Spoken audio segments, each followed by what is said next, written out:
Bismillahirrahmanirrahim. Terima kasih Prof.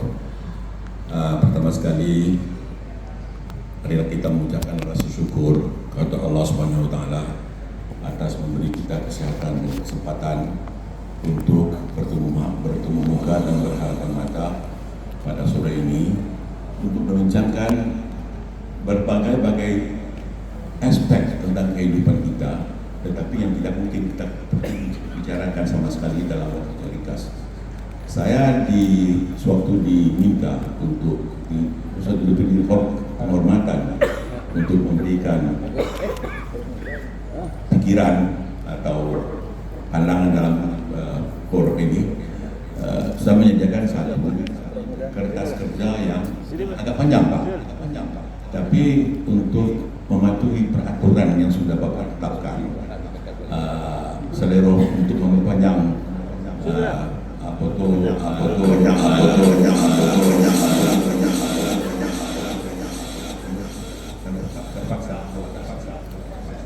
untuk menghormati Bapak dan menghormati waktu dan menghormati para panelis yang lain.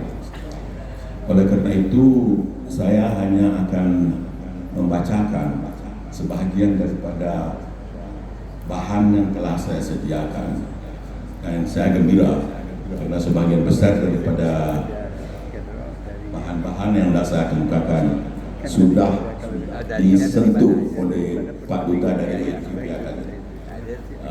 Jadi adalah kawan-kawan kami.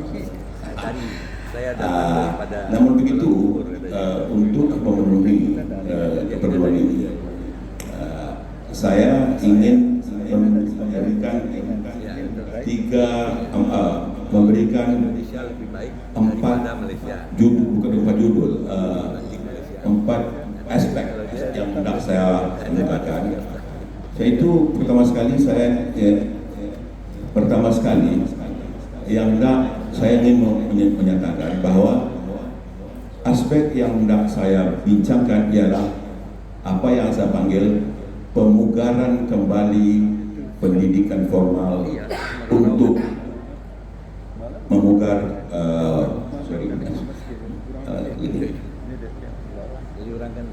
pemugaran kembali pendidikan agak kagok suatu Pak, jadi minta maaf tapi kampung sama yang masih ada ya. Judul yang sudah saya sediakan Pak Fasli ialah pendidikan non formal untuk memugar kembali warisan yang pudar. Masalah warisan yang pudar sudah juga cukup panjang lebar dihitung oleh Bapak Duta dari FIPA tadi. Tetapi saya kira setelah 2 hari kita di sini, seakan-akan masalah kewarisan kepudaran warisan kita itu seakan-akan diabaikan. Oleh karena itu saya bergembira bahwa sudah ada kawan dan sama-sama pikiran jodoh. Oleh karena itu tidak perlu saya membacakan seluruhnya kertas kerja yang saya simpulkan ini. Oleh karena itu saya hanya akan membacakan tiga perkara pokok saja. Pertama saya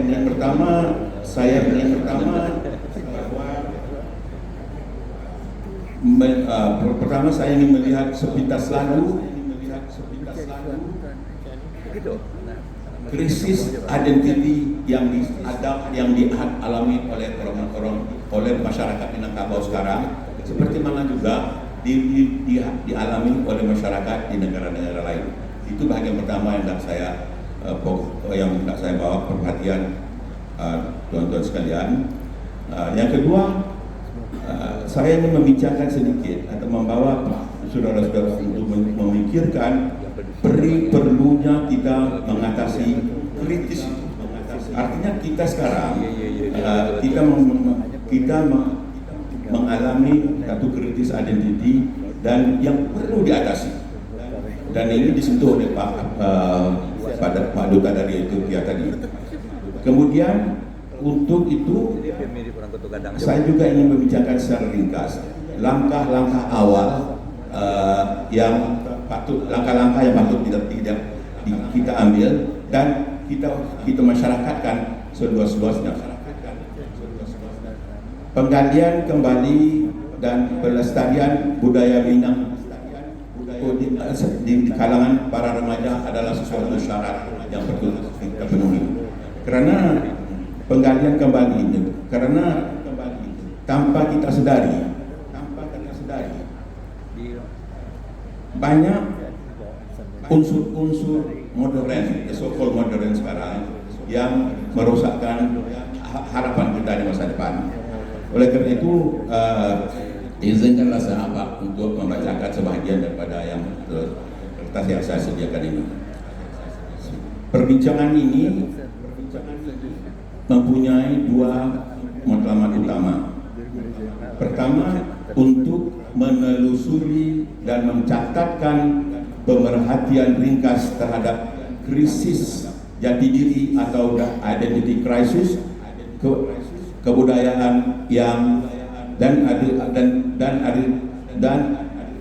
krisis kebudayaan yang dilalui oleh masyarakat Minangkabau sekarang.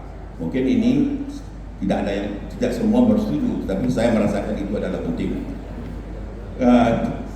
Berikutan itu, kita perlu juga untuk mengemukakan atau menyarankan satu langkah kecil atau satu plan yang lebih besar untuk kita usahakan bersama mengatasi krisis itu. Begini Pak, sebagian daripada perkara yang saya bincangkan di dalam kertas ini.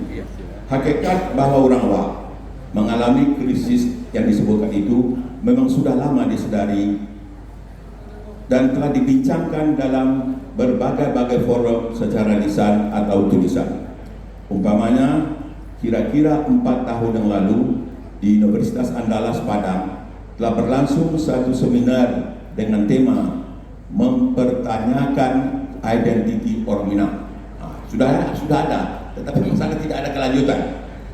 Dan lebih kurang 15 tahun sebelum itu, tepatnya kira-kira dalam bulan antara 22 dan 23 Januari tahun 2000 di Hotel Pusako Bukit Tinggi telah berlangsung pula satu seminar nasional yang berjudul Reaktualisasi Adat Berseni Syarat Berseni Kita Bula dan dalam pembangunan Sumatera Barat.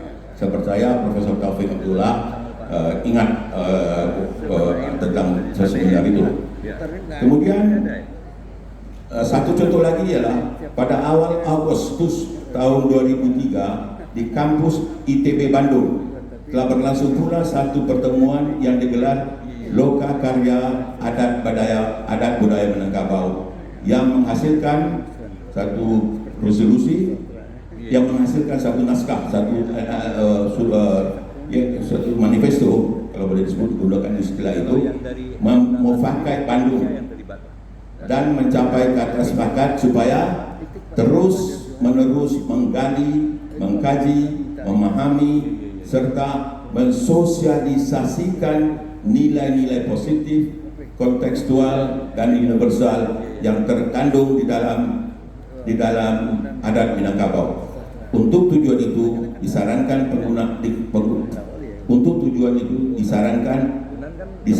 penggubalan modul pembelajaran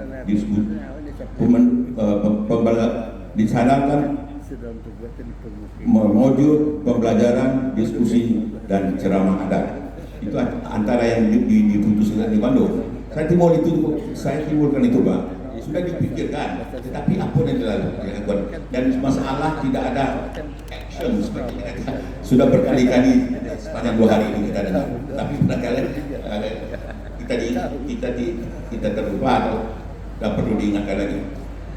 Dan secara kebetulan hampir serentak pada masa terhasilnya makalah Bandung itu, Persatuan Ikatan Keluarga Minang Malaysia IKMM telah memutuskan sebuah surat yang ditujukan kepada Bupati Tanah Datar Insinyur M. Sadiq Pasadiku dan Wali Kota Bukit Tinggi Haji Ismail Amziz mengusulkan supaya dilaksanakan satu program pulang bersama untuk remaja Minang yang lahir atau membesar di rantau.